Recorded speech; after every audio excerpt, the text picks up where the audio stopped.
Do you remember your first top 8? Or spending hours customizing your profile page with the perfect song and a glittery, chaotic background? If you do, then you remember the king of social media before social media was even really a thing: MySpace. It's hard to imagine now in a world dominated by TikTok and Instagram, but for a glorious moment, MySpace was everything. It was the internet. It connected over 100 million of us, defined a generation's taste in music, and launched countless careers. But just as quickly as it rose, it vanished. What happened? How did the undisputed champion of the social web become a digital ghost town? Today, we're logging back in to uncover the incredible story of the rise and spectacular fall of MySpace. Our story begins in 2003. The internet was a different place.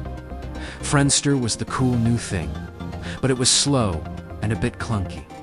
Seeing an opportunity, a few employees at an internet marketing company called eUniverse decided they could do better. Their names were Tom Anderson and Chris Dulf. They wanted to create a more stable, feature-rich version of Friendster. Working at a breakneck pace, they and their team launched the first version of MySpace in just 10 days. Yes, 10 days. From the start, MySpace was different. It wasn't just about connecting with friends you already knew. It was about discovery. You could find new music, new artists, and new friends who shared your interests. The secret weapon? Complete creative control. Your profile was your digital bedroom, your canvas. You could plaster it with custom HTML, embed your favorite songs, and meticulously curate your top 8 friends. A public-facing list that caused more high school drama than any final exam. This level of personalization was revolutionary. It made every profile unique, a reflection of its owner's personality. The growth was explosive. By 2005, MySpace had become a cultural phenomenon. It was the most visited website in the United States, even surpassing Google. Everyone was on it, from your classmates to up-and-coming bands looking for their big break. The music scene, in particular, was completely transformed. Artists like the Arctic Monkeys, Lily Allen, and Panica at the disco built massive followings on MySpace before they ever signed a record deal. It was a direct line between artists and fans, cutting out the traditional gatekeepers of the music industry. You could listen to a band's entire demo, message them directly, and see their tour dates all in one place. MySpace wasn't just a social network.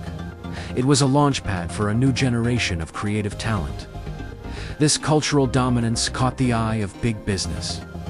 In 2005, media mogul Rupert Murdoch's News Corporation bought MySpace for a staggering $580 million. At the time, it seemed like a genius move, cementing MySpace's place at the top. The future looked incredibly bright. So, what went wrong? The News Corp acquisition is often seen as the beginning of the end. While the money poured in, so did the corporate bureaucracy. The focus shifted from user experience to monetization. The site became cluttered with ads, overwhelming ads that slowed down loading times and ruined the aesthetic users had so carefully crafted. Remember those giant, intrusive banner ads for the latest Blockbuster movie? They were everywhere. The platform, once celebrated for its freedom and creativity, started to feel commercialized and clunky. The small, nimble team that built MySpace in 10 days was replaced by a massive corporate structure. Decisions that used to take hours now took weeks or months, getting bogged down in meetings and red tape. Innovation stagnated. While MySpace was busy figuring out how to squeeze more ad revenue from its pages, a new contender was quietly waiting in the wings. It was clean, simple, and exclusive. Its name was Facebook. While MySpace was doubling down on flashy profiles and ads, Facebook took a completely different approach. Launched in 2004 by Mark Zuckerberg, It started as a network exclusively for college students. This gave it an air of exclusivity and maturity. The design was minimalist and uniform. There was no custom HTML, no background music, no glittery cursors. Everyone's page looked the same. While this might sound boring, it was actually a stroke of genius. It was clean, fast, and easy to navigate. It focused on one thing and did it exceptionally well, connecting you with your real-life friends. The real game changer was the newsfeed, introduced in 2006. Suddenly, you could see a continuous stream of updates from all your friends in one place. You didn't have to click from profile to profile to see what was new. It was revolutionary, and users loved it. MySpace, on the other hand, was stuck in the past. It was slow, buggy, and plagued by spam and security concerns. The freedom that once made it great now made it feel like the Wild West, chaotic, and sometimes unsafe. Users began to migrate. At first, it was a trickle, but soon it became a flood. People wanted the clean, organized, and more private environment that Facebook offered. By 2008, the writing was on the wall. Facebook officially surpassed MySpace in worldwide user traffic. The decline was swift and brutal. MySpace tried to fight back. They attempted several redesigns, trying to rebrand themselves as a music and entertainment portal rather than a direct competitor to Facebook. They even brought in new leadership, including a big-name hire from Facebook, to try and turn the ship around. But it was too little, too late. The user base had moved on.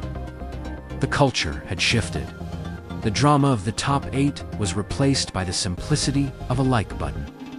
In 2011, News Corp, who had bought MySpace for $580 million, sold it for a mere $35 million. It was one of the most disastrous acquisitions in tech history. So, what are the key takeaways from the fall of this social media giant? First, never underestimate your competition. MySpace executives famously dismissed Facebook as a niche site for college kids, failing to see the threat until it was too late. Second, listen to your users. By prioritizing ad revenue over user experience, MySpace alienated its core audience. The clutter and slow performance drove people away. And finally, you must innovate or die. The internet moves at lightning speed. While Facebook was constantly evolving and introducing new features like the newsfeed, MySpace remained stagnant, trapped by its own corporate structure. So where is MySpace today? It still exists, believe it or not. After being sold for $35 million, it was acquired by a company called Viant Technology, and later Time Inc. It's now primarily a music-focused site, featuring artist profiles and playlists, a shadow of its former self. And in a final, tragic twist, in 2019, the company announced that a server migration error had resulted in the loss. Of all music uploaded to the site before 2016, that's 12 years of music, an estimated 50 million songs from 14 million artists, gone forever.